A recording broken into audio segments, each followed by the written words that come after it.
So what we're gonna be dealing in terms with boar, wild boars and invasive species is a herd that's already multiplying uh, by the hundreds of thousands in the northern wooded areas and ravines, and it's gonna continue to multiply and use the ravine systems and everything else. Um, Continue to attack the white deer or a white-tailed deer population. Moose country is where they're going to really have a really harmful impact um, with taking down moose, where their uh, moose are going to be their number one victim, and then a bacterial explosion of that is going to it's mosquito country that's going to spread more bacterias and diseases.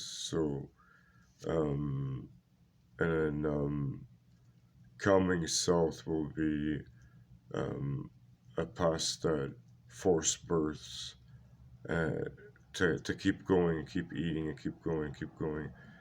They force birth um, every couple of months and less, and just keep going, keep going, keep going. So a herd could be already on the thousands, or it could be up in the hundreds of thousands, and not be seen as they're running through the swamps and the boreal forests and coming down through the woods, and multiplying, multiplying, multiplying. But it's essentially you need to think of your children wearing hockey guards, leg guards, and shin guards, especially if you're living in areas like that, and having more protection, as they're worse than a pit bull, and they attack on two or three at a time, as you know just 20, 30 pounders are really deadly, and as they get up and keep going in size, because they're in a herd, they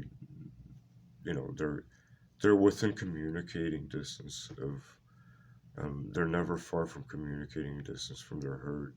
So it's essential to like be really really careful with your children, your legs in the morning, getting in and out of vehicles, um, getting in and out of vehicles, um, you know uh, starting your vehicle in the morning, and like looking around, and being very quick at getting in and out of your vehicles, because they're sneaky. They're very very, and again, it's a spreading, um, a species that's just not going to go away, and it's going to continue to keep growing because it just multiplies a lot faster than the human population and every other animal.